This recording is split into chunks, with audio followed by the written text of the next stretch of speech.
Amados hermanos, muy buenos días, el Señor les bendiga. Es un gusto poder nuevamente reunirnos por estos medios para seguir compartiendo la palabra del Señor en nuestro estudio bíblico, el reino de los cielos.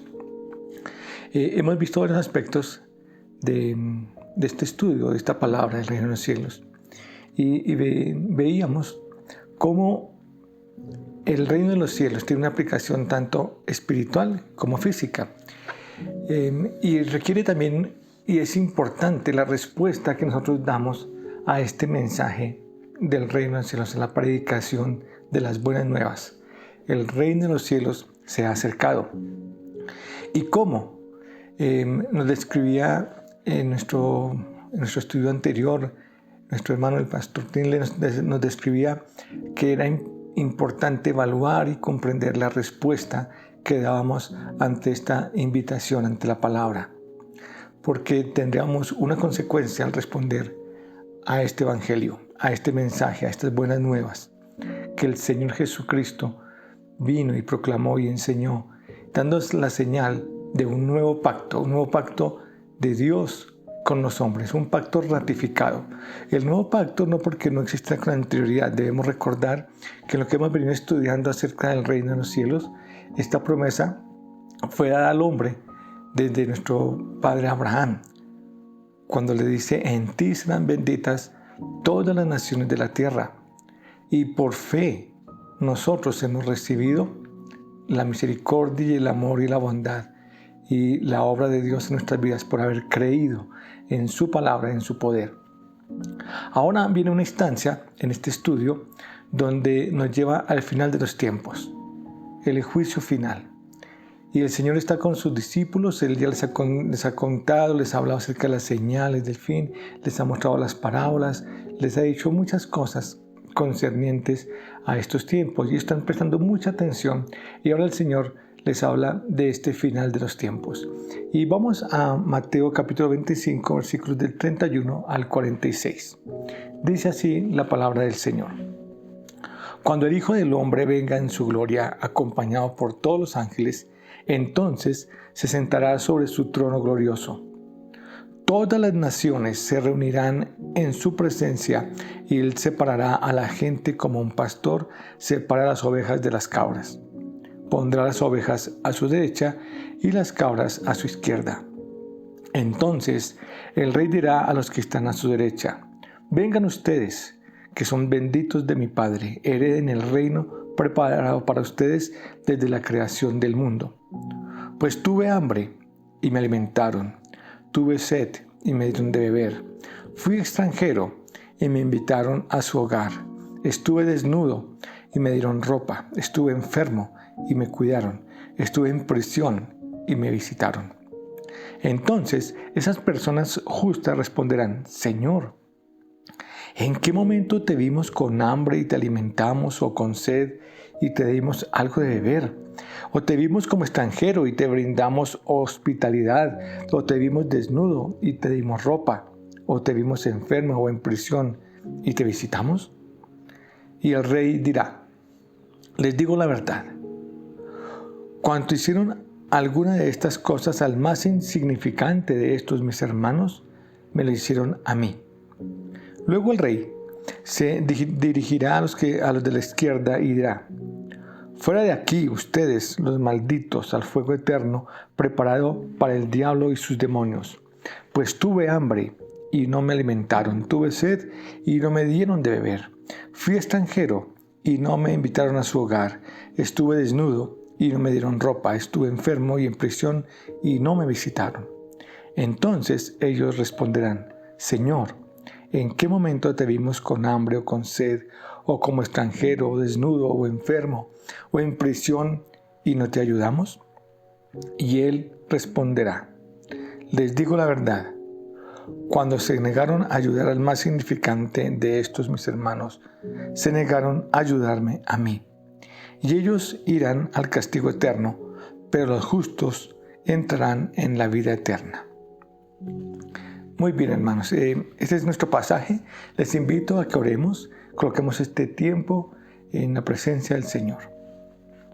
Amado Padre, gracias por tu palabra. Gracias, Señor, porque ya nos instruye, nos advierte, nos enseña, nos da esperanza y nos da seguridad y nos muestra, Señor, las cosas que tú has preparado para nosotros. Gracias, Señor, porque el conocimiento de tu palabra nos da libertad y nos permite vivir, Señor, con esperanza y seguridad en tus promesas. Señor, te entregamos esta mañana, que la honra sea para ti, para tu honra y tu gloria.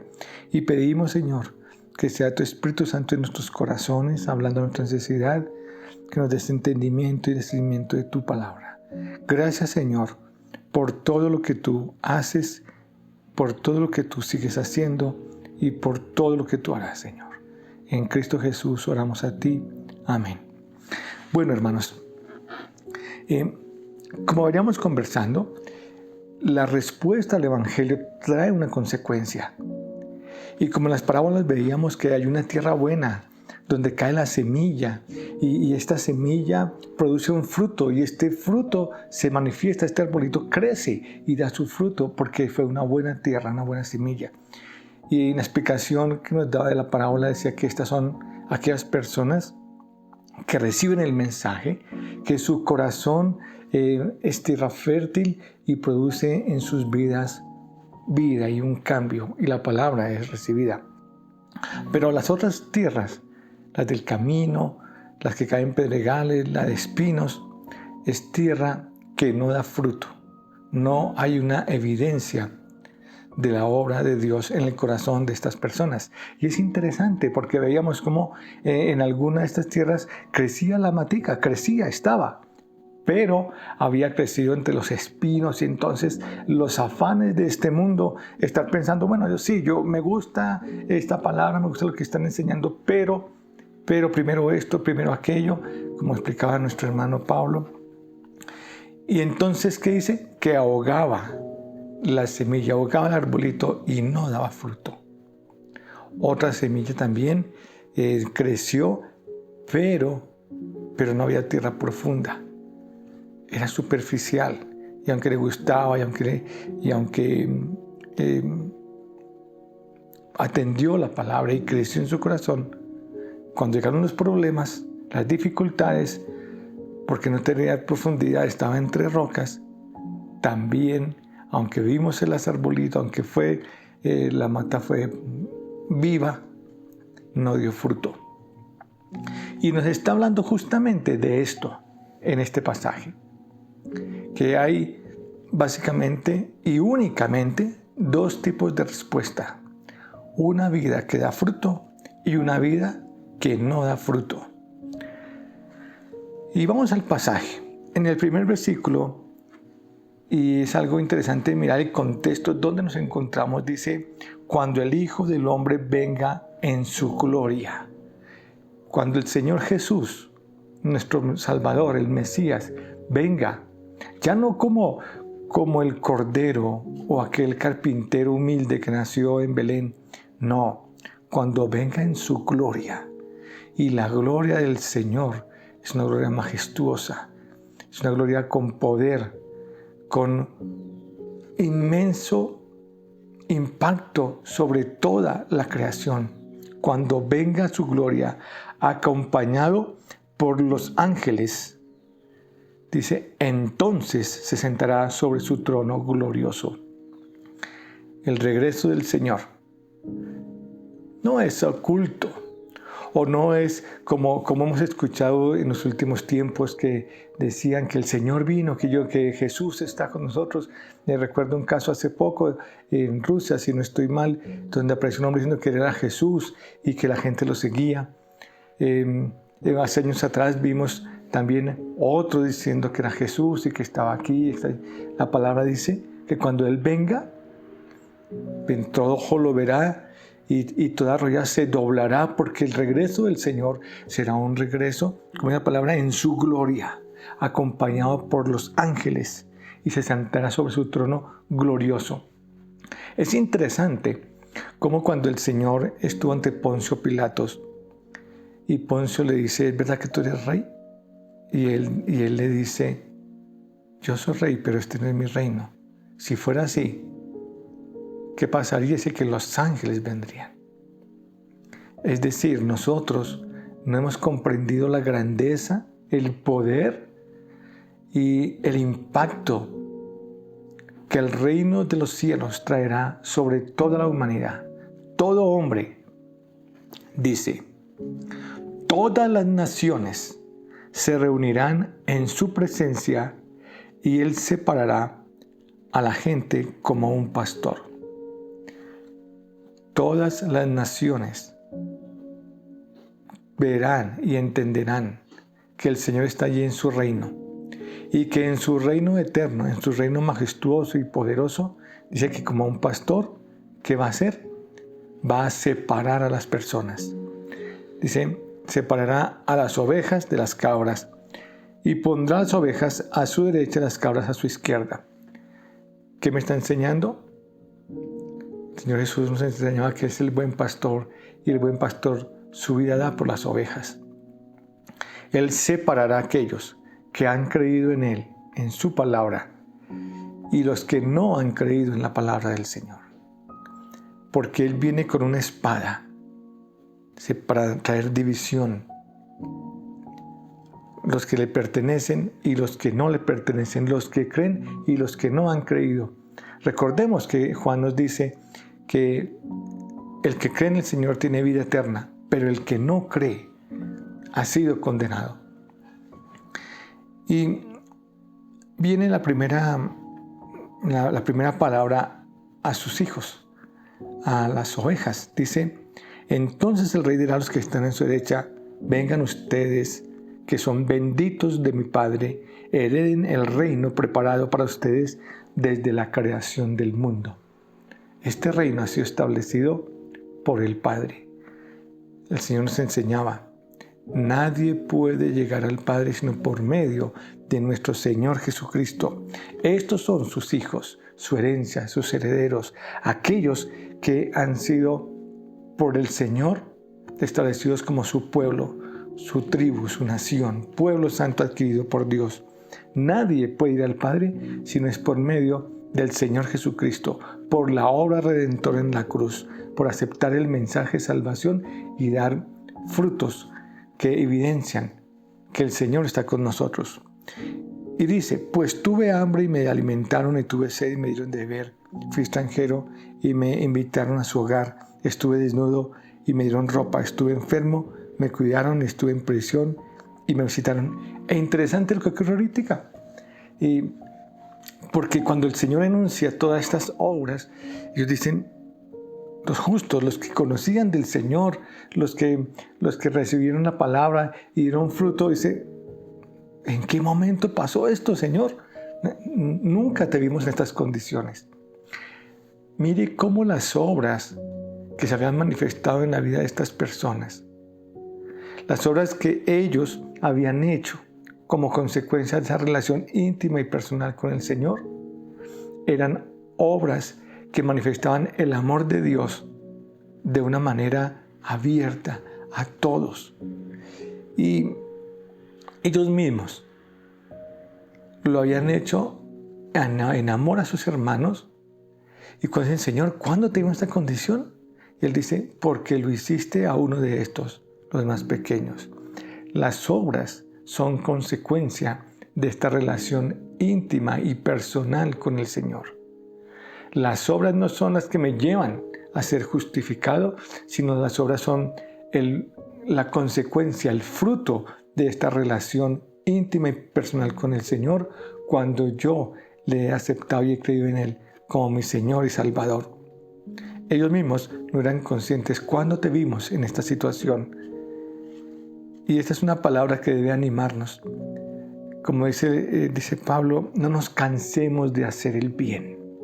No te canses, amado hermano, de ayudar, de extender tu mano. Sí, muchas veces nos decepcionan, muchas veces nos da tristeza, nos sentimos engañados o defraudados. No importa, hermanos.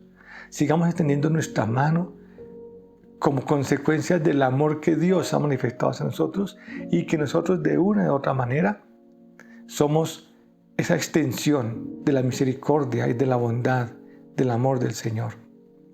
Que nosotros reflejemos el amor de Dios a todas las personas, a todo el que se nos acerque. dice, cuanto hicieron alguna de estas cosas al más insignificante de estos mis hermanos, me lo hicieron a mí. Bendito sea el Señor por el privilegio que nos da de poder ser participantes, de poder ser esencia, de poder ser sal, de poder ser luz para otros. Que el Señor nos fortalezca y nos anime cada día a que nosotros seamos personas que manifiestan el amor de Dios al prójimo. Bueno, después dice, luego el rey se dirigirá a los de la izquierda y dirá, fuera de aquí, ustedes, los malditos, al fuego eterno preparado para el diablo y sus demonios. Y qué interesante que cuando el Señor está ahí, les enuncia exactamente lo mismo que pasó con sus ovejas. Las mismas condiciones, la misma situación. Tuve hambre, tuve sed, fui extranjero, estuve en la prisión. Y la respuesta de Dios es la misma de las ovejas. Dice, ¿cuándo te vimos en esta condición? ¿En qué momento? Señor, te hubiéramos visto, habíamos corrido. Y la respuesta del Señor es la misma. Le está diciendo, les digo la verdad, cuanto se negaron a ayudar al más insignificante de estos mis hermanos, se negaron a ayudarme a mí. En ambos casos, ninguno es consciente de las obras que está realizando. Estos, porque no los hicieron, porque muchas veces quieren hacer obras buscando el reconocimiento de los demás o mirando a quien estoy ayudando. No, se lo ayudo porque uno no sabe, el día de mañana puede ser una oportunidad de mejora para mí. No son obras que salgan de un corazón lleno de amor, sino muchas veces de envidia, de avaricia, de buscando cómo ganar, o simplemente yo voy primero, yo voy segundo, yo voy tercero, y los demás, que mire qué hacen con su vida. Y dice la palabra, y ellos irán al castigo eterno, pero los justos entrarán en la vida eterna. De manera que se ratifica lo que la palabra nos ha enseñado. Que Dios en su amor y su misericordia da un mensaje de vida a aquel que cree y un mensaje de condenación a aquel que no ha creído. Les invito a que vayamos a Mateo capítulo 26, versículos del 26 al 29. Dice, mientras comían, Jesús tomó un poco de pan y lo bendijo, y luego lo partió en trozos, lo dio a sus discípulos y dijo, tómenlo y cómanlo, porque esto es mi cuerpo. Y tomó en sus manos una copa de vino y dio gracias a Dios por ella. Se la dio a ellos y dijo, cada uno de ustedes beba de la copa, porque esto es mi sangre, la cual confirma el pacto entre Dios y su pueblo. Es derramada como sacrificio para perdonar los pecados del mundo. Acuérdense de lo que les digo, no volveré a beber vino hasta el día en que lo beba nuevo con ustedes en el reino de mi Padre. Luego cantaron un himno y salieron al monte de los olivos. Y este pasaje me habla del nuevo pacto. El pacto que el Señor ha hecho con su pueblo, la renovación. Y tiene dos conceptos que el Señor enuncia en su palabra. El primero, se tomó el vino y tomó el pan. Y al tomar el pan dice, este es mi cuerpo, el cuerpo del Señor. Y esta es mi sangre. El Señor, al morir en la cruz, se entregó a sí mismo como ofrenda, en sacrificio vivo, santo y agradable al Padre, para darnos vida a nosotros y vida en abundancia. Y un día, cuando Él regrese, podremos disfrutar nosotros de este tiempo de comunión y de intimidad, disfrutando en una gran fiesta, en la fiesta del Señor preparada para nosotros, nuevamente con Él, ese fruto de la vid, ese vino y ese pan recordando ya no, sino celebrando el regreso de nuestro Señor, en su honra, en su gloria, con sus ángeles, estableciendo su reino aquí en la tierra con nosotros. Y este nuevo pacto tiene varios principios. El primero, que el Señor nos ama, porque de tal manera amó Dios al mundo que ha dado a su Hijo unigénito para que todo aquel que en él cree no se pierda, mas tenga la vida eterna. Esa es la presentación del Padre hacia nosotros, su mensaje, que nos ama y que nos ha dado al Hijo para que nosotros creamos en su palabra y le busquemos. Pero, ¿qué dice la Escritura en Romanos 23? Porque la paga del pecado es muerte, mas la dádiva de Dios es vida eterna en Cristo Jesús. Esa es nuestra gran verdad. La paga del pecado es muerte. Nosotros somos pecadores. Nosotros estamos apartados del Señor. Necesitamos de nuestro Salvador. En Romanos 5:8 dice la palabra: mas Dios muestra su amor para con nosotros en que siendo aún pecadores, Cristo murió por nosotros. Esta ofrenda de vida se dio a pesar de nuestra condición de pecado, a pesar de nuestra maldad, no por nuestras obras. Hemos recibido el amor del Señor por su misericordia, mas Dios muestra su amor para con nosotros en que siendo aún pecadores, Cristo murió por nosotros. En Efesios capítulo 2, 8 y 9 nos enseña: porque por gracia somos salvos por medio de la fe, y no de nosotros, pues es un don de Dios, no por obras, para que nadie se gloríe. Por gracia somos salvos, por la misericordia y el amor del Señor, y por medio de la fe. Debemos dar una respuesta a este mensaje que hemos recibido. Que nuestro corazón crea en el Señor. Que nosotros lleguemos a la presencia del Señor con un corazón arrepentido por nuestros pecados, reconociendo la necesidad del Salvador y aceptando que no somos merecedores, sino por la misericordia y el amor del Señor, nosotros hemos alcanzado su bondad y su salvación. Que nuestro corazón sea una tierra que dé fruto. Hermanos, examinémonos a nosotros mismos. Examinemos nuestro corazón. Y si hay dureza, rompamos ese corazón y clamemos al Señor para que nuestra vida dé fruto, el fruto del Espíritu Santo. Nuestra respuesta al llamado es hoy. ¿Crees en el Señor o no crees en el mensaje del Señor? Prepara tu corazón. No dejes que el pecado y que la maldad y que este mundo endurezca tu corazón. Sé sensible a la voz del Señor. Arrepiéntete y vayamos juntos ante el Señor con un corazón agradecido y humilde, reconociendo su favor. Hermanos, esta es la invitación y esta es la palabra del Señor en cuanto a su reino. Ese reino se vive hoy en nuestras vidas, cuando aceptamos el señorío del Señor, cuando reconocemos su obra y cuando nos disponemos con toda nuestra vida, con todo nuestro ser, a servirle y amarle y a ser mensajeros de la palabra de vida. Demos gracias al Señor por esto. Amado Padre, gracias por tu palabra, Señor. Gracias por tu misericordia para con nosotros.